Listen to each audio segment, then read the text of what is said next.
Halftime Howie here, and I think this is going to be a really interesting segment. Rocco knows a lot about everything in the entertainment world, and I thought it'd be really cool to talk about the world of drag, about the whole industry in general, and obviously Shirley knows a lot about it. So let's have Rocco and Shirley talk about the world of drag. Thank you very much, Howie, and thank you, Shirley, for being with us again. First question I would probably ask you is, what made you decide this is what you wanted to do? Well, it's funny because I think that drag does a lot for me. It synthesizes a lot of my skills as an actor, a dancer, a singer, a makeup artist. It's a vehicle for a lot of my work. And it also, on a more personal level, I think that it does something to coalesce my personality. I grew up a very shy young Violet, and drag helped me pull a lot of confidence and a lot of bold personality out of me. It has done a lot to help me realize that all of the things that I am in drag are already inside me. There's so much confidence and power and understanding that is already within me, and I guess it kind of took putting on a dress to realize that.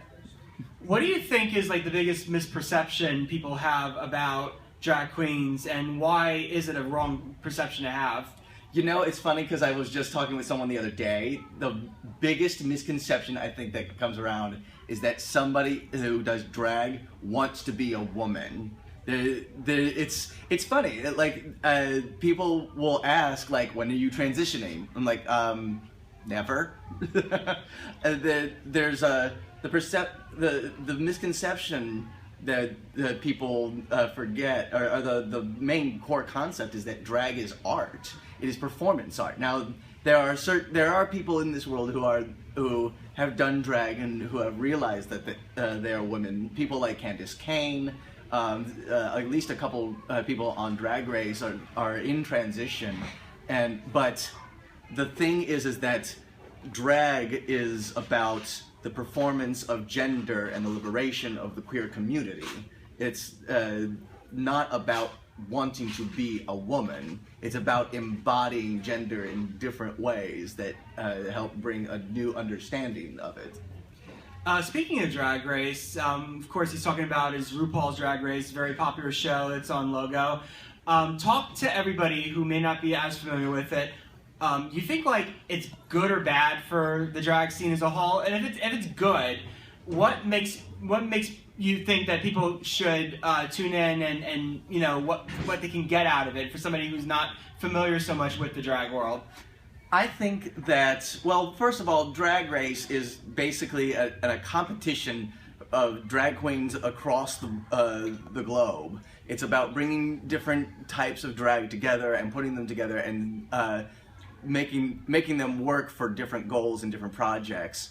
And the great thing about Drag Race is that it is bringing so much of it to light about the inner workings of drag performance and the different types of drag. Like just this last season with people like Thorgy Thor, who come from Brooklyn, who have a different sort of gender queer look on drag, or people like Ginger Minge, who are a little more pageantry but with a lot more Broadway styled comedy.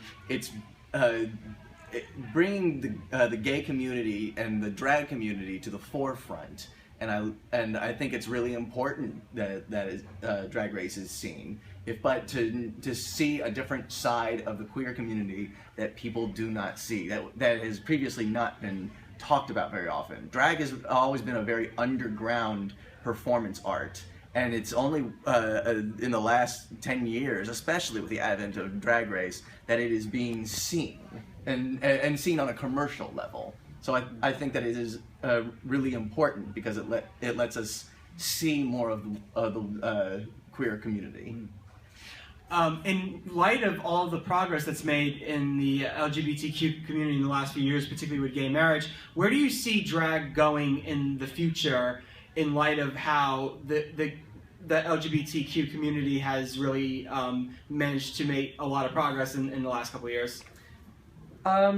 That's a really good question, and I'm not sure. I think that the future of drag is just to keep on building into different aspects of life and of different topics of sexuality and gender and political liberation. I've been seeing a lot of queens, especially in New York, people like Emmy Great, who use drag as a platform for social justice, who are talking about political issues because she's from Burma and she has a different socioeconomic and political view of the world. There's people like Lady Baraka, who has that bearded lady drag that challenges us to think about femininity in a different way and the balance of masculine and feminine energy. There's all sorts of different ways that people are doing it. Even people like Jinx Monsoon, who are doing these cabarets and these variety shows that are all drag or are all camp humor. It's I think the future of drag is it's going to reach through different areas of the world in different ways. People like, oh my God, Schwa Potter was just on Chopped recently. Go watch Chopped if you can.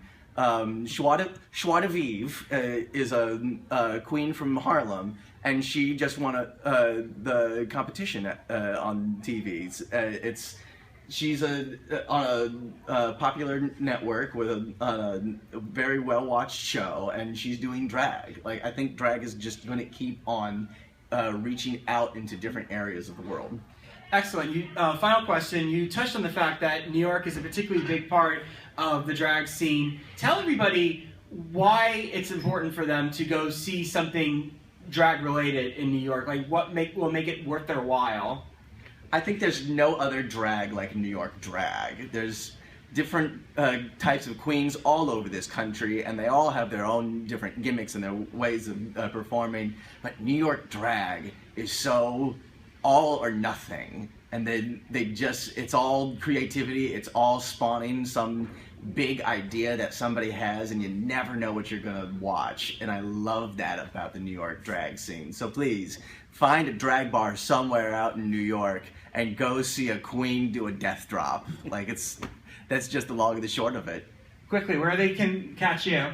I have my bi-monthly show at Rock Bar every other Tuesday from 7 to 9. My next appearance there will be November 8th. I'm going to do my own political show that evening for the returns and everything. What are some other, and for any other, that is my regular show, but any other appearances or things I'm doing, please go to my Facebook, Shirley U.Jest. You can find me on Facebook, Twitter, Instagram, like my material, share my material, and catch where I'm going to be seeing next. Thank you so much for your time, and we wish you all the best in the future. Thank you so much.